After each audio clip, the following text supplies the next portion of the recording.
அஸ்ஸலாமுஅலைக்கும் friends, welcome to cooking task Asifa. இனிமே நம்ம சேனல்ல ரெகுலரா லாங் வீடியோஸ் போட போறோம், அதுவும் ரெசிபீஸா போட போறோம். இப்பதான் நம்ம வீடியோஸை ஃபர்ஸ்ட் டைமா பாக்குறீங்கன்னா மறக்காம நம்ம சேனலை சப்ஸ்கிரைப் பண்ணி வச்சுக்கோங்க. வாங்க வீடியோக்குள்ள போலாம். இன்னைக்கு டக்குன்னு ரெசிபி செய்யற மாதிரி தான் குக்குடுல இருந்து திண்டுக்கல் பிரியாணி பேஸ்ட் வாங்கியிருந்தேன். ஸோ அதை வச்சு தான் பண்ண போறோம். இதுல நம்ம வந்து எக்ஸ்ட்ரா எதுவுமே சேர்க்க போறது இல்லை, அவங்க கொடுத்ததை வச்சு மட்டும் தான் செய்ய போறோம். அவங்க பேக்ல இருந்தது ஒரு பேஸ்ட், அதுக்கப்புறமா சீசனிங் ஆயில், இது மட்டும் தான் இருந்துச்சு. நான் எக்ஸ்ட்ரா ஆயில் மட்டும் ஆட் பண்ணி முந்திரி சேர்த்துட்டு நல்லா மிக்ஸ் பண்ணி விட்டாச்சு. இப்போ வந்து 1 kg சிக்கன்ல தான் நான் இன்னைக்கு பண்ண போறேன். நல்லா வாஷ் பண்ணி வச்சிருக்கிற சிக்கனை உள்ள சேர்த்துட்டு அந்த மசாலா பேஸ்டோட நல்லா மிக்ஸ் பண்ணி விட்டுக்கிற வேண்டியதான். இந்த டைம்ல பிரியாணிக்கு தேவையான அளவுக்கு தண்ணி ஆட் பண்ணிக்கிற வேண்டியதான். நான் இன்னைக்கு பாஸ்மதி ரைஸ்ல செய்ய போறது இல்ல, வீட்டில் வச்சிருக்கிற நார்மல் ரைஸ்ல தான் செய்ய போறோம்.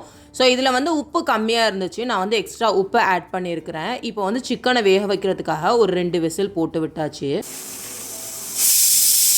இப்போ குக்கரை ஓப்பன் பண்ணிவிட்டு அரிசி சேர்த்துக்கிற போகிறோம். பாஸ்மதி ரைஸாக இருந்தால் 1:1.5 அப்படிங்கிற ரேஷியோவில் தண்ணி வைப்போம். இது வந்து நார்மல் அரிசினாலும் நம்ம வீட்டில் எப்பவும் எப்படி சமைப்போமோ அதில் இருந்து கொஞ்சம் தண்ணி கம்மி பண்ணி வைக்கணும், ஏன்னா குக்கரில் சேர்க்குறனால. இப்போ க்ளோஸ் பண்ணி வச்சுட்டு இன்னும் 2 விசில் அடிச்சிருச்சுன்னா பிரியாணி சூப்பராக ரெடி ஆயிரும். சைடிஸாக எண்ணெய் கத்திரிக்காய் கண்டிப்பாக பண்ணிடுவேன், அதான் பண்ண போகிறேன். ஒரு பாத்திரத்தில் எண்ணெய் சேர்த்துட்டு கொஞ்சமாக சீரகம், கருவேப்பிலை, மல்லி இலை, ஒரு பச்சை மிளகா, சின்னதாக கட் பண்ணி வச்சிருக்கிற வெங்காயம், இது எல்லாத்தையுமே சேர்த்துட்டு நல்லா மிக்ஸ் பண்ணி விட்டுக்கிற வேண்டியதான். இப்போ நம்ம வந்து கத்திரிக்காய் சின்னதாக கட் பண்ணி வச்சிருப்போம், அதை உள்ள சேர்த்துட்டு எண்ணெயிலேயே கொஞ்சம் நேரம் வதக்கி விடணும், நல்லா மசஞ்சு வரணும். அதுக்கப்புறமா நம்ம வந்து தக்காளி சேர்த்துக்கிற போகிறோம். தக்காளி சேர்த்துட்டு நல்லா மிக்ஸ் பண்ணி விட்டுக்கிற வேண்டியது. இந்த டைமில் மசாலா பவுடர்ஸ் ஆட் பண்ணிக்கிற போகிறோம். தேவையான அளவுக்கு உப்பு, 1 ஸ்பூன் மிளகாய் தூள், இது எல்லாத்தையும் சேர்த்துட்டு நல்லா மிக்ஸ் பண்ணி விட்டுட்டு இப்போ புளி கொஞ்சமாக கரைச்சி வச்சிருக்கிறேன், அதையும் உள்ளே சேர்த்துட்டு நல்லா மிக்ஸ் பண்ணி விட்டுக்கிறேன். கத்திரிக்காய் நல்லா வெந்து வர்றதுக்காக கொஞ்சமாக தண்ணி ஆட் பண்ணிட்டு மிக்ஸ் பண்ணி விட்டு க்ளோஸ் பண்ணி வச்சிட வேண்டியதான். கத்திரிக்காய் கொஞ்சம் நேரத்தில் ரெடி ஆயிரும். இங்கிட்டு மணக்க பிரியாணியும் ரெடி ஆயிட்டு இருக்கு. இப்போ ஓப்பன் பண்ணி பார்த்தோம்னா கத்திரிக்காய் ஓரளவு வெந்து வந்திருக்கும். இந்த டைம்ல நல்லா மிக்ஸ் பண்ணி விட்டு மசிச்சு விட்டுக்கிற போறேன். நீங்க முழுசா கத்திரிக்காய் சாப்பிடுவீங்கன்னா அப்படியே மிக்ஸ் பண்ணி விட்டா மட்டும் போதும்.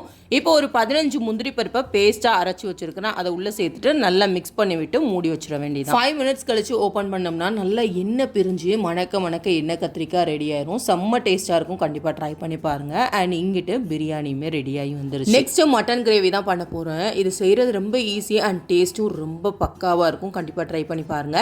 அண்ட் இதுக்கு நான் 1 kg மட்டன் எடுத்துருக்கிறேன், அதை குக்கரில் சேர்த்துட்டு பட்டை, கருவேப்பிலை, மல்லி இலை, புதினா, 2 பச்சை மிளகா, ரம்பலை 1 கட் பண்ணி சேர்த்துருக்கிறேன். அது கூட வெங்காயம், தக்காளி இதெல்லாம் சேர்த்துக்கோங்க. இப்போ மட்டனுக்கு தேவையான அளவுக்கு உப்பு, 1 ஸ்பூன் மிளகாய் தூள் சேர்த்துட்டு நல்லா கெட்டியான தேங்காய் பால் சேர்த்துக்கோங்க. இது எல்லாத்தையுமே நல்லா மிக்ஸ் பண்ணி விட்டு கடைசியாக கொஞ்சமாக தயிர் ஆட் பண்ணிவிட்டு அதையுமே நல்லா மிக்ஸ் பண்ணிவிட்டு குக்கரை மூடி வச்சுட்டு அடுப்பில் வச்சிட வேண்டியது. மட்டன் நல்லா வெந்து வந்ததுக்கப்புறமா குக்கரை ஓப்பன் பண்ணி பார்த்தோம்னா இந்த மாதிரி தான் இருக்கும். இப்போ தேங்காய் எண்ணெய், நெய் ரெண்டையுமே சேர்த்துட்டு நல்லா மிக்ஸ் பண்ணிவிட்டு சும்மா மூடி வச்சிட வேண்டியதான். அதுக்கப்புறம் கொஞ்ச நேரத்துலேயே மட்டன் கிரேவி மணக்க ரெடி ஆயிரும். அப்புறம் என்ன, எல்லாமே ரெடி ஆயிடுச்சு, சாப்பிட வேண்டியதான். ஒரு பிளேட்டில் சிக்கன் பிரியாணி, எண்ணெய் கத்திரிக்காய், ஆனியன் ரைத்தா, மட்டன் கிரேவின்னு இது எல்லாமே வச்சு சாப்பிட்டோம். செம்ம சூப்பராக இருந்துச்சு. நெக்ஸ்ட் என்ன ரெசிபி செய்யலாம்னு மறக்காம கமெண்ட் பண்ணுங்க. Thanks for watching. Tada, bye bye.